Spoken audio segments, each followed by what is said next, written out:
Πάτε τον! Απάνω!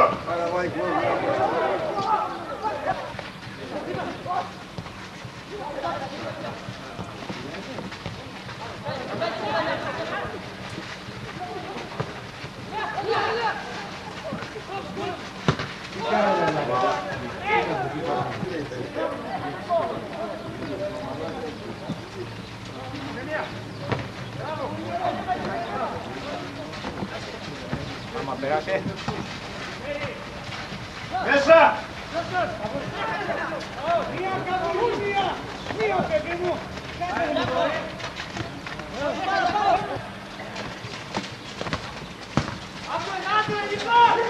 Μέσα! Θα φτάρσε,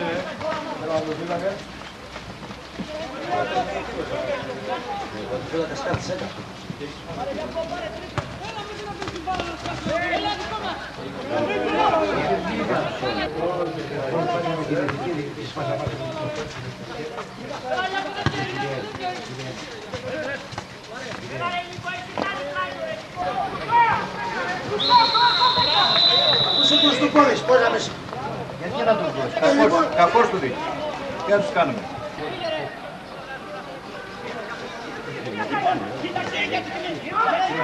Απάνω του!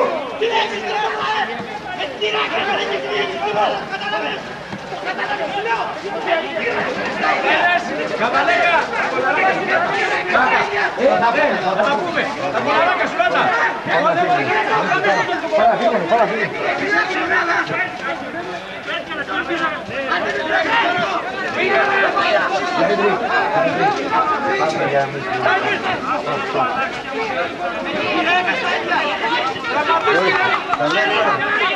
Σου κάνω καταγγελία εγώ. Εγώ σου κάνω καταγγελία εδώ. Δεν με ενδιαφέρει, δεν το ακούω. Δεν σε ενδιαφέρει. Όχι καθόλου. Δεν σε ενδιαφέρει. Ποιος σου θέλει. Να το πεις τα στοιχεία του. Τα στοιχεία του αρχίδε, του κάνω εγώ τώρα να ψάχνετε. Τι βρείτε, ναι, τα στοιχεία, μην βρείτε. Αν με πηλείς μήνα με τη σημαία το μουνί. Λέω με φωνάζεις, εντάξει, το καταλαβαίνεις αυτό. Εντάξει, δεν το είδες. Καταλαβαίνει. Τι λοιπόν. Γιατί σε σένα λοιπόν. Γιατί είσαι με τον νόμο εσύ. Θα το κάνεις παράνομο είμαστε. Γιατί είναι το γεγονός. Το όργανο είναι υπεύθυνο το λόγο. Να δούμε τι θα πω. Το γράφεις θα τα πάρει. Αφού λέει κάνω τι θέλει. Το όργανο, κακώς συμπεριφέρει και το όργανο έτσι. Το όργανο υποχρεωμένο να καταλήγει το γεγονός του άλλου. Επειδή πήγαμε και ρωτήσαμε θα και χάσουμε μέσα εδώ. Αυτά είναι εξωφρενικά πράγματα. Προσπαθούν να κρατήσουν την κατηγορία να μπουν. Αυτός ξέρει.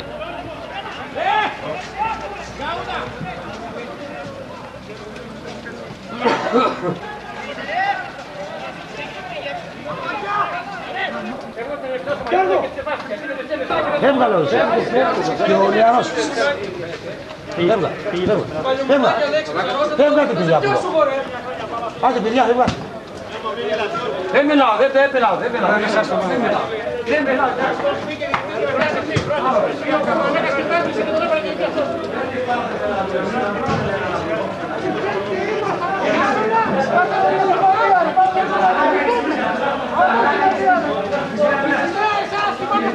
Το ιδεακό μάτι μεταξύ Άσκο Βάντας και Ποσειδίνου Αετέας έχει τελειώσει. Βρισκόμαστε αυτή τη στιγμή στα αποδυτήρια του σταδίου και ρωτάμε τον αρχηγό της ομάδος, τον Γιάννη Γιακουμή, πώς ήταν το σημερινό μάτς.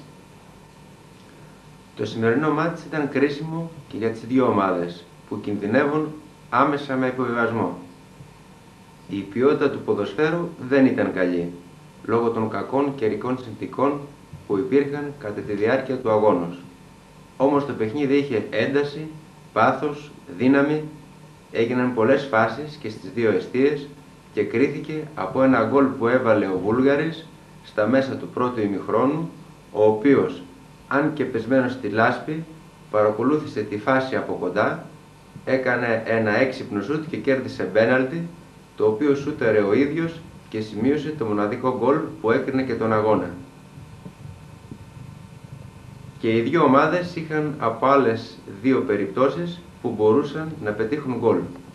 αλλά τα τελικά σουτ της ομάδας μου βγήκαν out, ενώ τον αντιπάλων τα απέκρισε το ένα ο τερματοφύλακας και το άλλο το δοκάρι.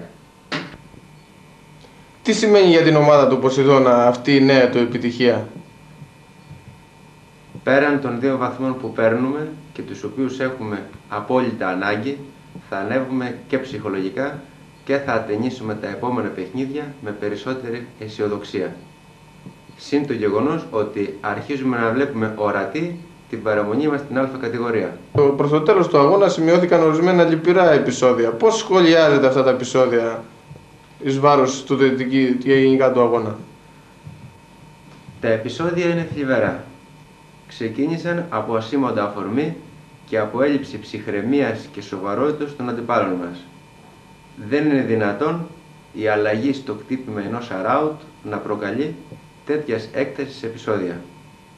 Οι αντίπαλοι μας σε όλη τη διάρκεια του μάτς αντιμετώπιζαν με καχυποψία τις αποφάσεις του διαιτητή και σε πολλές περιπτώσεις τον ειρωνευόντουσαν. Δεν έχουν μάθει πως μέσα στο παιχνίδι είναι και η ήττα. Δεν έχουν μάθει να χάνουν αξιοπρεπώς. Δεν έχουν την ωριμότητα να δέχονται την ήττα. Προσπαθούσαν εκβιαστικά και μόνο να κερδίσουν ορισμένες φάσεις. Τους πειράζει πολύ, μα πάρα πολύ, μια ήττα από τον Ποσειδώνα. Έτσι εξηγείται γιατί στα 4 τελευταία μάτς έγιναν αγριότητες στους αγωνιστικούς χώρους, διότι οι αντίπαλοι μας δεν μπορούν να δεχθούν την ήττα και ιδιαίτερα όταν αυτή προέρχεται από τον Ποσειδώνα. Στο μάτς με τη Δεσπίνα έπεσαν καρεκλιές. Στο μάτς με τους Άγιους Πάντους μας κυνηγούσαν σαν να μας πιάσουν όπως κυνηγούν οι τσοπάνοι να πιάσουν τα κατσίκια που τους έχουν φύγει. Μπροστά πηγαίνει ο τσοπάνος και από πίσω και κυκλικά προσπαθούν να τους πιάσουν. Στο μάτς με το Σερνικάκι το παιχνίδι σταμάτησε για 35 ολόκληρα λεπτά. Μας εδηλώθη επίσημα ότι το μάτς διακόπηκε λόγω αποβολής 5 ποδοσφαιριστών του Σερνικακίου. Είχαμε αλλάξει και πηγαίναμε να φύγουμε. Ξαφνικά μαθαίνουμε ότι ο αγώνας θα συνεχιστεί. Τι μεσολάβησε? Μυστήριο. Ο αγώνας συνεχίστηκε και ενώ κερδίζαμε με 2-1, χάσαμε τελικά με 3-2 από το Σερνικάκι που έπαιζε με 9 παίχτες και έβαλε 2 πεντακάθαρα γκολ στο β' ημίχρονο. Το μάτς αυτό εξελίχθηκε πολύ περίεργα και από 3 από τις ομάδες μου κατέληξε σε τραγωδία ή καλύτερα ομαδική αυτοκτονία της ομάδας μου. Όμως εμείς δεχτήκαμε την ήττα. Μπορεί να ήταν άδικη, αλλά σαν ήττα ήταν καθαρή. Τα γκολ που μας καταδίκασαν ήταν καθαρά. Και φτάνουμε στο σημερινό μάτς που όλοι είδαμε τι έσχος επικρατεί στο ποδόσφαιρό μας. Όλα τα παραπάνω επεισόδια προήλθαν αποκλειστικά και μόνο από τους αντιπάλους μας. Οι συμπαίκτες μου ήσαν απλώς θεατές αυτών των επεισοδιών. Αυτά τα επεισόδια μας προβληματίζουν και διερωτόμαστε γιατί. Κάπου σαν άτομα ερχόμαστε σε ρήξη με τον εαυτό μας, τον οποίον και προδίδουμε και τον ρίχνουμε πολύ χαμηλά. Τη διαιτησία και γενικά το ρόλο της στον αγώνα. Ο διαιτητής έτρεχε συνεχώς. Ήταν κοντά σε όλες τις φάσεις, σφύριζε γρήγορα και σωστά τις παραβάσεις, χωρίς να αφήνει περιθώρια για αντιδράσεις. Γενικώς μπορούμε να τη χαρακτηρίσουμε σαν άριστη. Έδειξε όμως μεγάλη ανεκτικότητα στα επεισόδια. Προσπάθησε με επιτυχία να εκτονώσει την κατάσταση, δείχνοντας φοβερή ανεκτικότητα στις αντιαθλητικές ενέργειες των αντιπάλων παιχτών για να μην τους ζημιώσει περισσότερο. Μόνο σε κάποια φάση στο δεύτερο ημίχρονο, που ενώ ο συμπαίκτης μου ο Τζίβας, κάνοντας ατομική προσπάθεια χωρίς να μεταβιβάσει την μπάλα, μπήκε στην αντίπελη περιοχή παίρνοντας πάσα από τον εαυτό του, ο διαιτητής παρασύρθηκε από το Λάισμαν και την υπέδειξε offside. Η φάση αυτή μύριζε γκολ και κόπηκε, χωρίς όμως να γίνει καμιά αντίδραση από τους συμπαίκτες μου. Μεγάλη του επιτυχία, ο Ποσειδώνας θα μπορέσει να κρατηθεί τελικά στην κατηγορία? Αν τα παιχνίδια παιχθούν στα ίσα, θα παραμείνουμε. Έχουμε τη δυνατότητα να πάρουμε 2-3 βαθμούς ακόμη που θα μας επιτρέψουν την παραμονή μας στην Α κατηγορία. Στις τελευταίες 3-4 αγωνιστικές του πρωταθλήματος συμβαίνουν περίεργα αποτελέσματα. Τα αποτελέσματα και ο τρόπος με τον οποίο φτάνουν σε αυτά είναι ύποπτα. Θα αποφύγω να τα χαρακτηρίσω πουλημένα αυτά τα μάτς, αν και μας δίνουν το δικαίωμα και μας νομιμοποιούν να βγούμε έξω και να φωνάξουμε ότι οι αγώνες αυτοί πουλήθηκαν. Είναι κρίμα να κακοποιείται βάναυσα ένα πρωτάθλημα προς όφελος συγκεκριμένων ομάδων.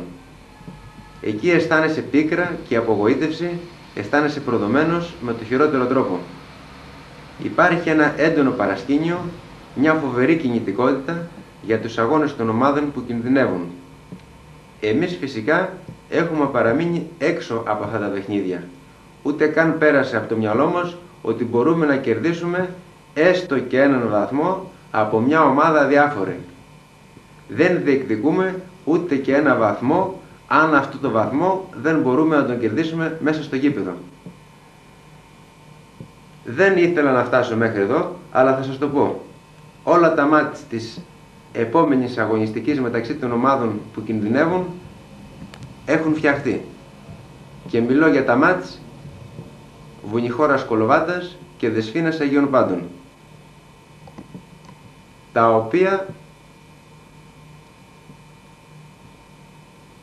δεν θα ήθελα να καταλήξω και να προβλέψω κάποιο αποτέλεσμα. Σας πληροφορώ ότι θα λήξουν και με το ελάχιστο δυνατό αποτέλεσμα, δηλαδή το 1-0, διότι τα μάτς της περασμένης Κυριακής, ένα 3-2 και ένα 1-2, που έπεσαν πολλά γκολ κατά τη διάρκεια των αγώνων, δεν έπεισαν κανέναν για τη σοβαρότητα αυτών των ομάδων και των αγώνων. Αντίθετα από άλλες ομάδες, εμφανίζεται προς τα έξω ενωμένος. Τι έχετε να πείτε για αυτή την ομοιογένεια που υπάρχει στο Ποσειδώνα? Ο Ποσειδώνας είναι μια ομάδα που διαθέτει περίπου 20 ποδοσφαιριστάς. Όλοι αυτοί είναι κατεξιωμένοι σαν άτομα στην κοινωνική του ζωή. Μέσα στην ομάδα ακούγονται όλες οι απόψεις που είναι και σοβαρές και αιτιολογημένες. Την οριστική όμως απόφαση της ομάδος, η οποία είναι προϊόν όριμων σκέψεων, την υπηρετούμε όλοι με πάθος, έστω και αν είναι αντίθετη με την προσωπική μας άποψη. Ο Ποσειδώνας μας ενώνει, δεν μας χωρίζει. Είναι μια ομπρέλα η οποία δεν αφήνει κανέναν να βραχεί. Κατά καιρούς εμφανίζονται προβλήματα και εγωισμοί διαφόρων παιχτών. Μέχρι τώρα ξεπεράστηκαν όλα αυτά τα προβλήματα ανώδυνα. Δεν είναι δυνατόν να υπάρχει ο Ποσειδώνας χωρίς να έχει αυτές τις ιδιαιτερότητες και τις γραφικότητές του. Θα μας ήταν εύκολο να πάρουμε 2-3 παίκτες και να γίνουμε πιο συναγωνίσιμοι. Θα είμαστε όμως τότε καμάκια. Πώς από τη διατήρηση της ομάδας σας στην πρώτη κατηγορία, ποιοι είναι οι γενικότεροι στόχοι της ομάδας σας? Παίζουμε στο πρωτάθλημα Α ερασιτεχνικής κατηγορίας μαζί με άλλες 13 ομάδες. Από τις 14 συνολικά ομάδες, μόνον 2 μπόρεσαν και ανέβηκαν σε παραπάνω κατηγορίες. Ο Φωκικός της Άμφισσας αρκετές φορές έχει παίξει σε παραπάνω κατηγορίες και ο Αστέρας της Σιτιάς μόνο μια φορά. Όπως καταλαβαίνετε, έχουμε φτάσει από πλευράς κατηγοριών ερασιτεχνικού ποδοσφαίρου στην ανώτατη που θα μπορούσαμε να βρεθούμε. Η πιο πάνω από αυτά κατηγορία είναι η επαγγελματική. Θα προσπαθήσουμε να κρατηθούμε στην κατηγορία αυτή και το αξίζουμε πραγματικά να κρατηθούμε. Πάντως, η Β κατηγορία ίσως μας ταιριάζει περισσότερο. Φέτος συμπληρώνουμε 10 χρόνια Ποσειδώνα, με συμμετοχή σε 7 πρωταθλήματα, 4 στη Γ, 2 στη Β και 1 στην Α κατηγορία και 3 προ-Ποσειδώνια χρόνια ανεπίσημα μέχρι την επίσημη συμμετοχή μας σε πρωτάθλημα. Στα 7 επίσημα χρόνια ανεβήκαμε από τη Γ κατηγορία στην Α και παίξαμε σε έναν ημιτελικό κυπέλου την περίοδο 85-86 που αντιμετωπίσαμε το Φωκικό της Άμφισσας. Έχουμε κερδίσει επίσης 5 φορές το κύπελο ήθους. Περιμένουμε με ανυπομονησία να γιορτάσουμε το 1991 τα 10 χρόνια επίσημου Ποσειδώνα. Ποιος κανονίζει την ομάδα του Ποσειδώνα, το Συμβούλιο ή οι παίκτες, και ποιος την κατευθύνει? Ο Ποσειδώνας έχει σαν πρόεδρο τον Δημήτρη Παπαχατζάκη, ένα πολύ αξιόλογο άτομο, σοβαρό, σωστό και μετρημένο, κατάλληλο να ηγείται αυτής της ομάδος, και εμείς οι παίκτες είμαστε περήφανοι που έχουμε αυτόν σαν πρόεδρο, και εξ ονόματος του Προέδρου σας διαβεβαιώ ότι είναι περήφανος που έχει στην ομάδα του ανθρώπους σαν και εμάς. Ο πρόεδρος μας είναι αναμφισβήτητα ο πιο σοβαρός πρόεδρος όλων των ποδοσφαιρικών σωματείων της Φωκίδας. Και είναι τιμή μας που τον έχουμε σαν πρόεδρο στην ομάδα μας. Η πολιτική της ομάδας καθορίζεται από τον πρόεδρο σε συνεργασία με τους παίκτες, χωρίς εξαλωσίνες και ακρότητες, τηρουμένων των ιδιαιτεροτήτων που έχουν επισημανθεί. Καθορίζει την σύνθεση της ομάδας? Η σύνθεση της ομάδος καθορίζεται μόνη της. Ναι, μόνη της. Οι δύο τερματοφύλακες συνεννοούνται ποιος θα παίξει. Εν συνεχεία παίζουν Αριστίνδεν, οι Καλίας, Γιακουμής, Μπακογιάννης, Βούλγαρης, Κοφίδης. Κατόπιν παίζουν αυτοί που έρχονται από μακριά. Δηλαδή, οι Φαντής, Σκούρτης, Τζίβας. Εν συνεχεία συμπληρώνεται από τα υπόλοιπα παιδιά χωρίς να υπάρχει κανένα πρόβλημα. Μα κανένα πρόβλημα. Επειδή δεν έχω πρόχειρα όλα τα ονόματα, ας μου συγχωρέσουν οι συμπαίκτες μου αν έχω ξεχάσει κάποιον από τους αριστήρδεν συμμετέχοντες. Θα σας αναφέρω χαρακτηριστικά τη δήλωση του συμπαίκτου μου Ανάγνου Βασιλόπουλου, που σε κάποιον αγώνα ήταν ο 16ος παίκτης και δεν είχε καμιά τύχη για να παίξει, και του εδόθη το μήνυμα ότι «Ανάγνω, μη κδίνεσαι, δεν υπάρχει λόγος να είσαι εκδημένος». Και ο Ανάγνος απήντησε «Μου αρκεί που είμαι καμάκι». Κδίθηκε και κάθισε κανονικά στον πάγκο της ομάδας του. Προσωπική ερώτηση. Ποια είναι η σχέση Γιάννη Γιακουμί Ποσειδώνα? Είναι λιγάκι δύσκολο, ίσως έπρεπε να απαντήσει κάποιος άλλος σε αυτή την ερώτηση. Πάντως εγώ είμαι καμάκι. Δεν είμαι τα καμάκια. Όλα αυτά τα χρόνια έχω ζήσει συναρπαστικές στιγμές με την ομάδα μου. Γιόρτασα μεγάλες νίκες, συναρπαστικούς αγώνες, πικρές ήττες και πολλές άλλες συγκινήσεις. Σαν παίκτης είμαι ατζαμής, άτεχνος. Παίζω όμως πολύ δυνατά και τα δίνω όλα. 10 χρόνια παίζω στον ίδιο χώρο. Και τώρα τελευταία, όταν δεν πιέζομαι, μπορώ και ρίχνω και μερικές σωστές μπαλιές. Επίσης πετώ και όλα τα ράουτ της ομάδας μου. Και κανονίζω και τα φιλικά μάτς. Αυτά είχα να σας πω για την ομάδα μου, και έχουμε να βρεθούν και άλλοι και να φτιάξουμε μια ομάδα σαν τον Ποσειδώνα. Ευχαριστώ πολύ. Και εμείς ευχαριστούμε και ελπίζουμε ο Ποσειδώνας να έχει μια πολύ καλή πορεία στο πρωτάθλημα και γενικά να εκπληρωθούν όλοι οι στόχοι του Ποσειδώνα και των παιχτών. Ευχαριστώ πολύ.